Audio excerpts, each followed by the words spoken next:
হে friends, কেমন আছো তোমরা সবাই? আশা করি ভালো আছো। আর আমিও খুব ভালো আছি। চলে এসেছি আরও একটা নতুন ব্লগের সাথে।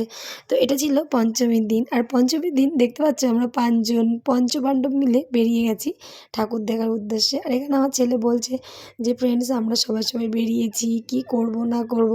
তা আমি বললাম তুই চুপ কর, কেন কি চারি সাইডে ভীষণ মাইকের আওয়াজ হচ্ছে, আমি ভয়েস ওভার দিয়ে দেবো। তো দেখো এখানে আমরা ৫ জন মিলে বেরিয়েছি, ওর ওর বাচ্চা দুটো আর আমার ছেলে আর আমি। যেহেতু আমাদের বরেরা গেছে ডিউটিতে, তাই ভাবলাম এই পুজোর দিন আর এত হই হুল্লোড়, লাইটিং, লোকজন চারিদিকে, কেন আমরা ঘরে বসে থাকবো, চল আমরা মিলে বেরিয়ে যাই। তাই বেশি দূর যাইনি, আমাদের পাশেই মানে আমাদের ক্লাবের প্যান্ডেলটা আর পাশের পাড়াটায় গেছিলাম। তো বেশি দূর যাইনি, গেট পর্যন্ত গেছিলাম, ১ নম্বর গেট পর্যন্ত। তো দেখতে পাচ্ছ এখানে এসেছি, এখানে জিবিএস সিটি ক্লাবে। তো ওই ক্লাবের প্যান্ডেলটা প্রতিবারই খুব সুন্দর হয়, আর এবারও খুব সুন্দর হয়েছে। আর এখানে না প্রচণ্ড ঘেমে যাচ্ছিলাম, দেখতে পাচ্ছ। আর যেহেতু এখানটা দাঁড়িয়ে আছি, কেন কি পাশে একটা ফ্যান চলছিল ওই জন্যে। আর ভিতরের প্যান্ডেলের ডেকোরেশনটা মারাত্মক সুন্দর হয়েছিল, খুব সুন্দর। আর ঠাকুরটা বিশেষ করে দেখো কত সুন্দর হয়েছিল ঠাকুরটা, আর উপরের ডিজাইনগুলো খুব সুন্দর হয়েছিল। তো এটা দেখে তো খুবই ভালো লাগলো আমাদের। তারপরে চলে আসলাম আরেকটা প্যান্ডেলে। তো পাশাপাশি যেহেতু প্যান্ডেলগুলো আমাদের হয়, লাইটিং শেষ হয় না। তারপরে এদের লেগে গেল গরম আর খাবে আইসক্রিম। তো তারপরে নিয়ে নিলাম আইসক্রিম সবার জন্যে। তো তারপরে দেখো এই যে আইসক্রিম নেওয়া হয়ে গেল। তারপরে আমার জায়ের মনে হলো যে ওর মেয়ের জন্যে এই কত সুন্দর সুন্দর হেয়ার ব্যান্ড তাই নেবে। তাই দেখো এখানে ও হেয়ার ব্যান্ড নিয়ে নিয়েছে, চুড়ি, ক্লিপ আরও অনেক কিছু নিয়ে নিয়েছে ওর জন্য।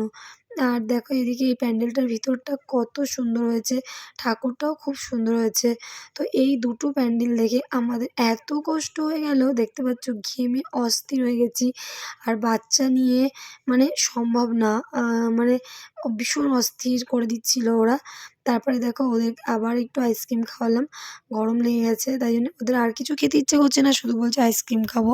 তাই ওরা সবাই মিলে আইসক্রিম খাচ্ছে আর আমি এখানে একটু ভিডিও করে নিচ্ছিলাম। কি করব, ভীষণ কষ্টও হচ্ছে আবার হচ্ছে তার মধ্যে দিয়ে আনন্দ করছি, কিছু করার নেই। তারপরে দেখো এখানে খাওয়া দাওয়া করে একটু দাঁড়িয়েছি ফাঁকার মধ্যে, যেহেতু চারিদিকে ভীষণ লোকজন। আর ওই জন্য আমরা একটু ফাঁকা জায়গায় দাঁড়িয়েছি, যে এখানটা একটু দাঁড়িয়ে রিল্যাক্স হই। তারপরে রিল্যাক্স, ছেলেপেলে তো খেলনা দেখলে বায়না করা শুরু করে দেয়। আর এখানে আমার ছেলে এক অটো নিয়ে দাঁড়িয়ে রয়েছে, মা এই অটোটা আমি নেবই। আমি বললাম তোর কত গাড়ি, কেন নিবি? বলছে না মা আমি এই অটোটা নেবই।